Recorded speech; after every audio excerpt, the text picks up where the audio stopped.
Alright, guys, let's start with our chapter 4. Continuation of chapter 4, actually. Alright, this is the data security issue with chapter 4. Okay, you will see this in depth in chapter 8. So, after this, I will continue with chapter 8.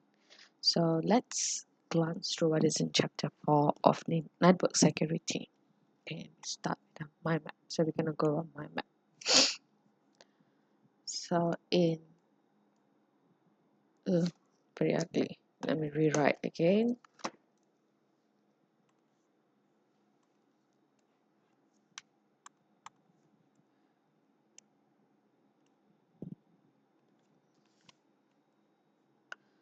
In network, issue in chapter 4. Okay, in this, you see few things. Number one is type of data. So type of data is separated into two. One is personal data and another one is sensitive data. Sensitive. Okay, what's the difference between personal and sensitive? Personal data is like your name or your contact number or anything that is okay for other people to know, or email address, or maybe like you want to send something, so your address is required, so it's also personal data. Okay, so personal data is something that is personal to you, but it's okay for other people to know, but not, of course you won't be broadcasting your information. But sensitive data is about you, but not necessarily must can be known by everyone, only like selected party, like my medical record or history or someone's criminal record. Oops.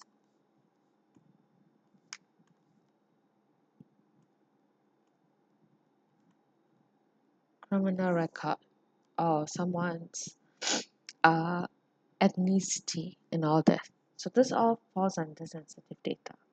So there are two types of data, personal and sensitive. Okay, let me go to the next one. So every individual have our own data. So this data has to be protected. So as a country, all country will abide to this act, which is called Data Protection Act. So this in detail you can find in your textbook in page 195. Textbook, huh? So they will have about like 8, I think. So please memorize at least 4, because sometimes they ask you to state what are the act that they need to follow.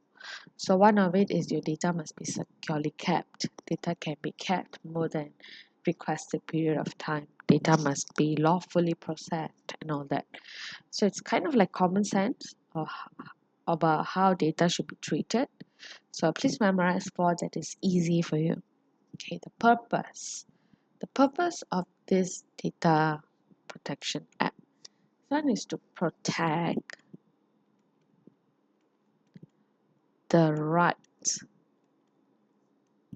of an individual. Please memorize this. About whom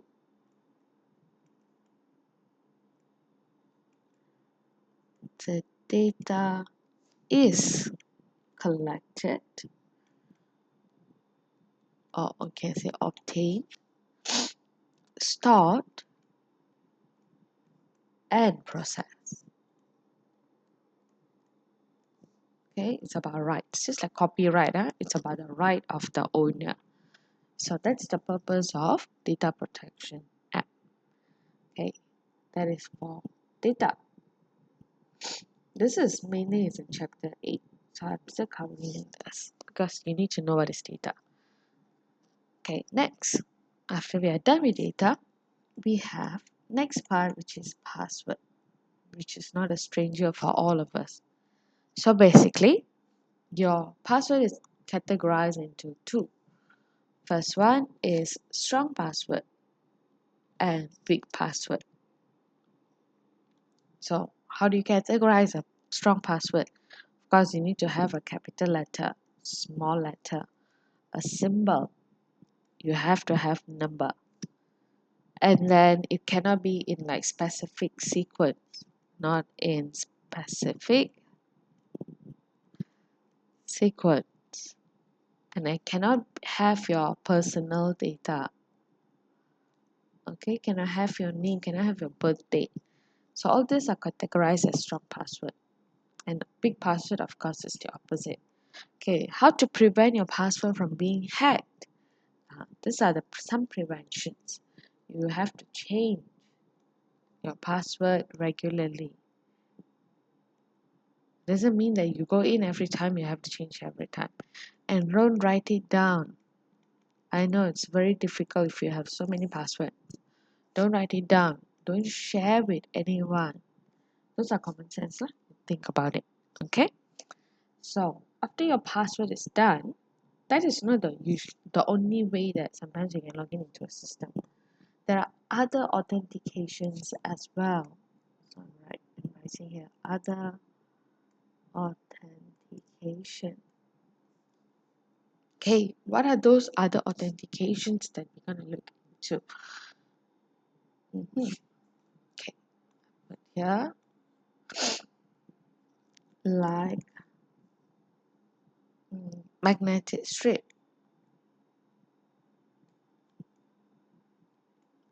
Not stripe. Okay, magnetic stripe. Example, you want to go into a hotel room. You still need to authenticate that that is you, not just somebody that just comes into the hotel. So you just swipe the card and then the door will open. Or nowadays they're using something called smart card. So you did and then the door opens. And then other authentication is like physical token.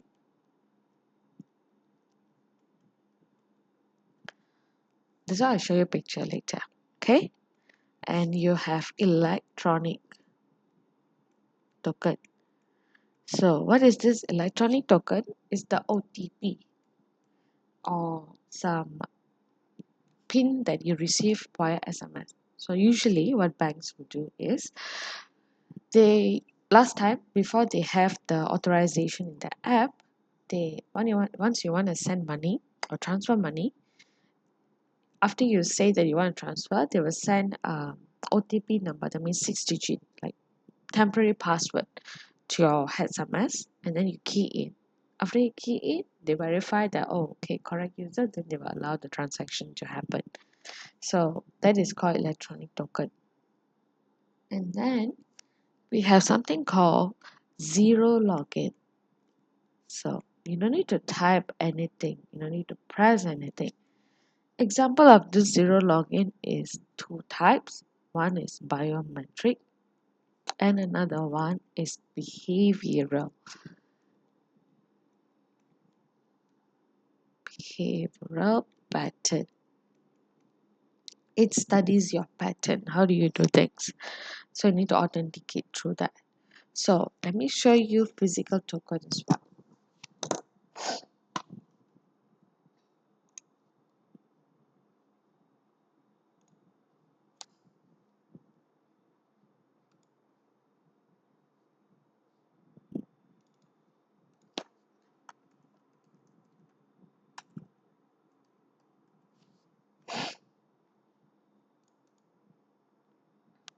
Okay, there.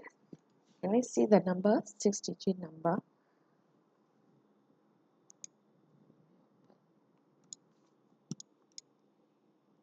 Okay, this 6 digit number is like I said for physical, for electronic token they send an SMS. For physical token, let's say your phone is not with you or somehow your phone is not able to receive this SMS. You have to go to the branch, the bank branch, and they'll give you a physical token. So this one last time HSBC used to have this, then they upgraded to this type now. So what happened is when you click and then you get a immediate 6 digit there. Maybe they use this to log in to verify that this is the correct person that's there to log in. But the latest one here, you can type numbers. So you log in with a password and then you type in few digits that they ask you to log in. Then you can successfully transfer money. Then after this, they change it to electronic completely, not just SMS, using their app. So you can verify through their app. So that's called physical token. So you literally have something there in your hand. Okay, the last part, I don't think so we have enough space. Let me just move this a bit, huh?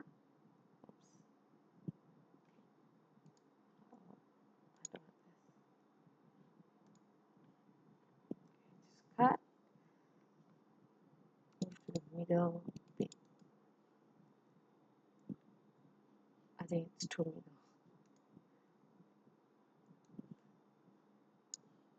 Okay, I think this is sufficient. Let's continue. Alright, okay. The last one is malware.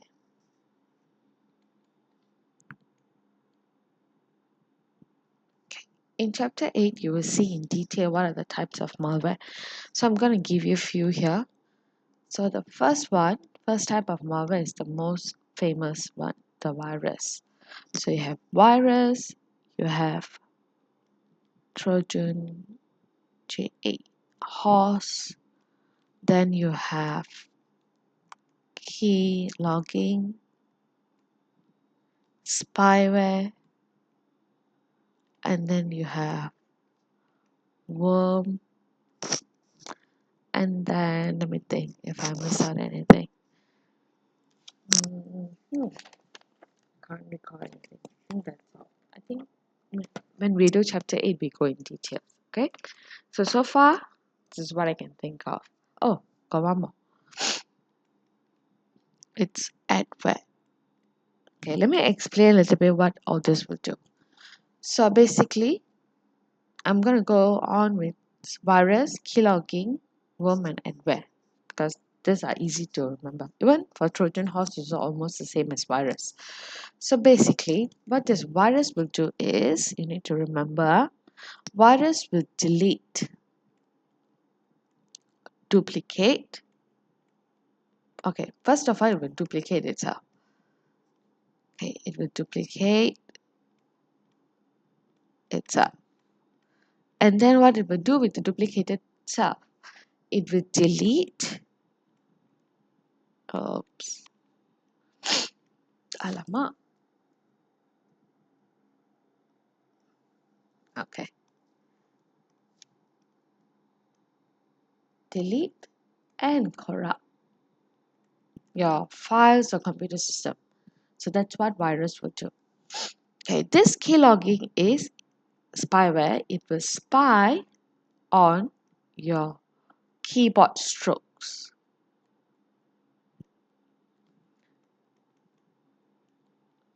Whatever key that you press, they will know who are these people who are trying to hack into your computer system, or maybe your bank account system, or your social media system. So let's say there was one question that one year they asked, now your computer has a spyware. So how can you prevent yourself from getting hacked or exposing your password?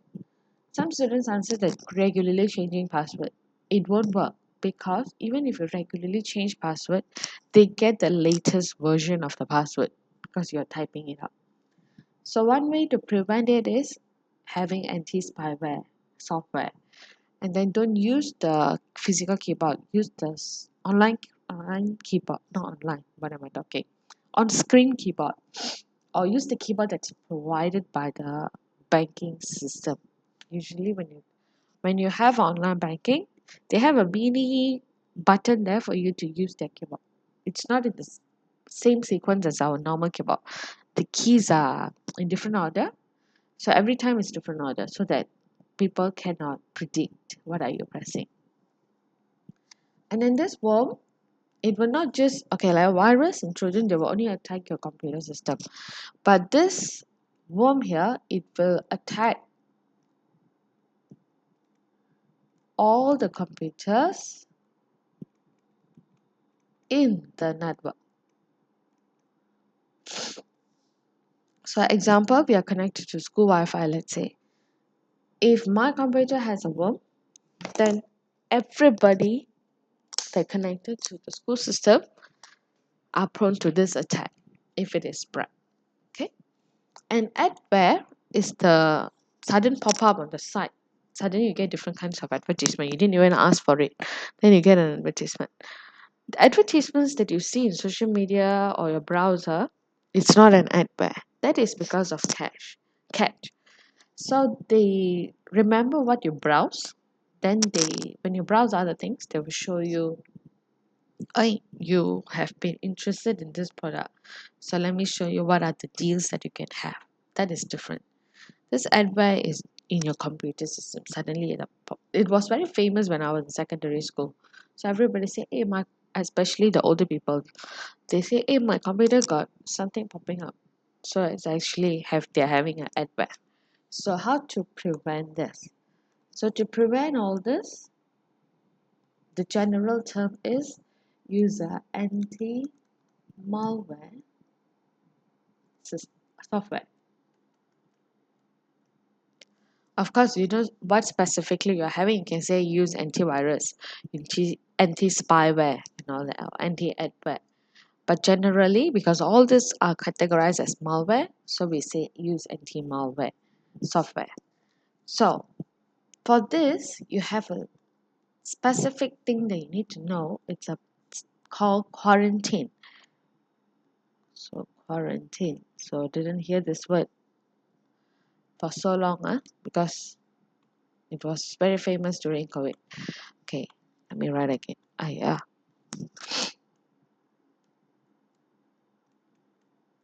Okay, what is happening? Now, let's say if you have this software in your computer, and when you want to download or open something, your computer sensed that it is something off. It looks like the computer or the file has something.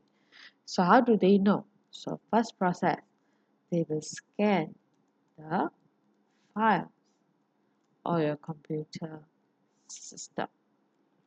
Maybe you have a regular check. So they will scan everything. Or let's say before you download, they will scan. Okay. After they scan, they will, if they find anything, so they will, okay, call this as AMS, and this is my own short form. I don't want to write anti-malware software in every sentence. In exam, it doesn't make sense. So what your AMS will do is it will check the malware file. Say it found something. It will check the malware file against its database. I put here DB, database. So how do they know what kind of database they have? That's why you need to keep your antivirus or anti-malware updated. Always update online because they always get the latest information. So they need to know what is the latest virus or spyware that's there in the market. So they will compare. If they find it anything, then of course definitely they will quarantine. If no, they're like still suspicious but not sure, they will also quarantine. So I put here quarantine.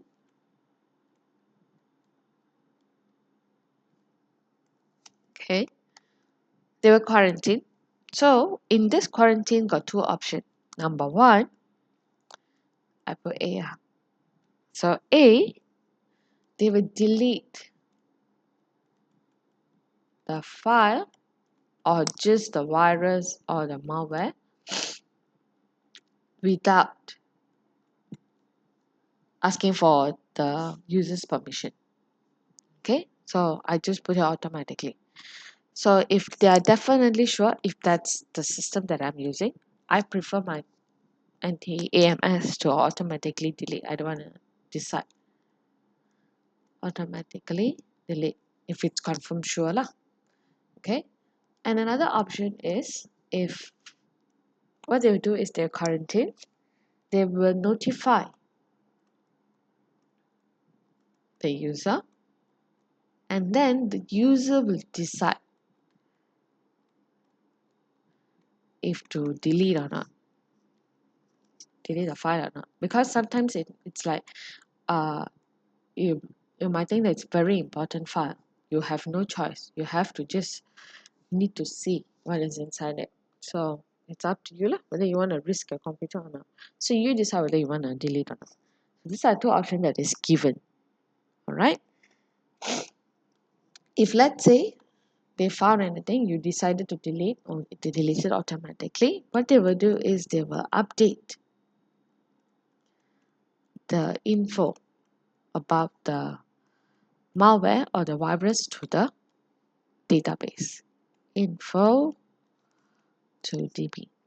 So that other antiviruses or anti-malwares are aware of this information, are aware of this kind of malware that's going on.